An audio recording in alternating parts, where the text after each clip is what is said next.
নমস্কার বন্ধুরা, উত্তরাজ কিচেনের পক্ষ থেকে সবাইকে স্বাগত।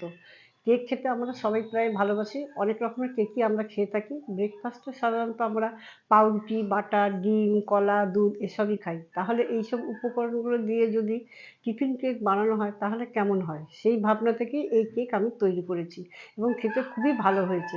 আজকে আমি সেই টিফিন কেক তৈরি করে তোমাদের দেখাচ্ছি।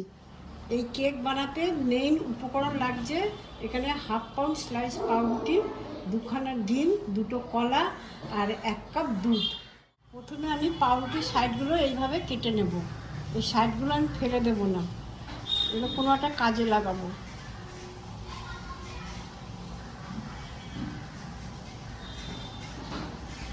এইভাবে আমি সব পাউরুটির ধারগুলো কেটে নেব। এবার আমি মিক্সি জারের মধ্যে পাউরুটির স্লাইসগুলো দিয়ে গুঁড়ো করে নেব। এই দেখো, সব কটা পাউরুটি আমি মিহি করে গুঁড়ো করে নিয়েছি। এখন আমি এই কলা এই ছাঁকনির মধ্যে দিয়ে এটাকে স্ম্যাশ করে নেব এইভাবে।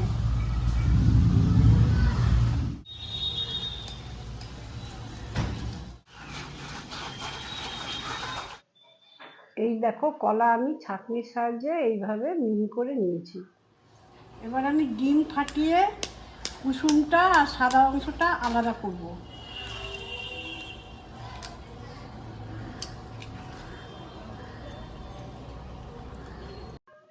এবার ডিমের সাদা অংশটা আমি ইলেকট্রিক বিটারের মাধ্যমে ফ্লপি করে নিচ্ছি। এই কাজটা তোমরা কাঁটা চামচ দিয়েও করতে পারো। এই দেখো, আমার ডিমের সাদা অংশটা আমি ফ্লপি করে নিয়েছি। ডিমের কুসুমটা প্রথমে আমি একটু নেড়ে চেড়ে নিচ্ছি। এবারে এর মধ্যে 5 চামচ চিনি দিচ্ছি, গুঁড়ো চিনি। এটা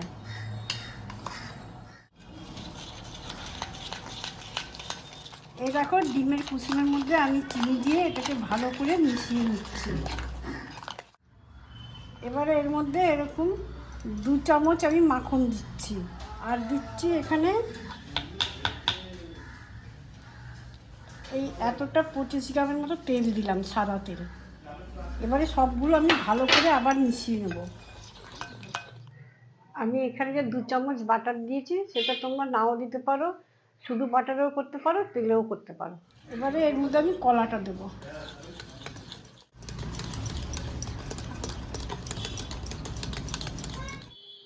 এখন এর মধ্যে 1 চিমটি নুন দিচ্ছি। এবার এর মধ্যে আমি পাউরুটির গুঁড়ো কিছুটা মেশাচ্ছি। এবার আমি ইলেকট্রিক বিটার দিয়ে এটাকে ভালোভাবে মিশিয়ে নিচ্ছি। পরিমাণ মতো দুধ দিয়ে দিলাম। এবারে আমি বিটারের সাহায্যে ভালো করে মিশিয়ে নিলাম। বাকি পাউরুটির গুঁড়ো এর মধ্যে মিশিয়ে নিচ্ছি। এবার সব উপকরণগুলি স্প্যাচুলা দিয়ে ভালোভাবে মিশিয়ে নিচ্ছি। 1 চামচ বেকিং পাউডার দিলাম আর 1 চামচ ভ্যানিলা এসেন্স দিলাম। ডিমের সাদা অংশটা দিয়ে যে ফোমের মতো তৈরি করেছিলাম সেটা আমি এর মধ্যে এবার ঢেলে দিচ্ছি। ডিমের এই সাদা অংশটা দিয়ে মানে বেশি নাড়াচাড়া করা যাবে না, আলতোভাবেই নেড়ে দিতে হবে। ব্যাটারটা আমার এরকম ঘনত্বটা হবে, যেরকম কেক বানানোর ঘনত্বটা হয় ঠিক সেরকম। আর দুধ আমার এখানে অর্ধেকেরও কম দুধ লেগেছে, আর আমার দুধেতে লাগবে না, ব্যাটারটা আমার হয়ে গেছে। এখন একটা কেক মোল্ডের ভিতরে সামান্য তেল ব্রাশ করে দিয়ে একটা বাটার পেপার বিছিয়ে দিচ্ছি, এর উপরে আবার একটু তেল বুলিয়ে দিচ্ছি। এবারে আমি কেক মোল্ডের মধ্যে এবার ঢেলে দিচ্ছি আমি। এবার এটাকে এরকম স্ট্যাপ করে দেবো একটুখানি, যাতে ভেতরে কোনো এয়ার বাবলস না থাকে।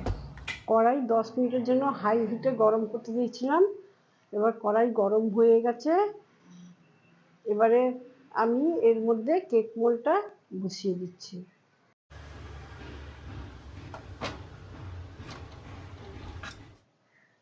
এবার আমি গ্যাসটাকে লো হিটে করে দিচ্ছি, তারপর আমি ঢাকনা দিয়ে দিলাম।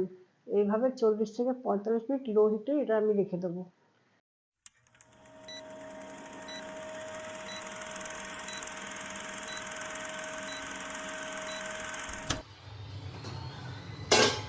কেক আমার হয়ে গেছে, কাঠি ঢুকিয়ে দেখছি লাগছে কি না।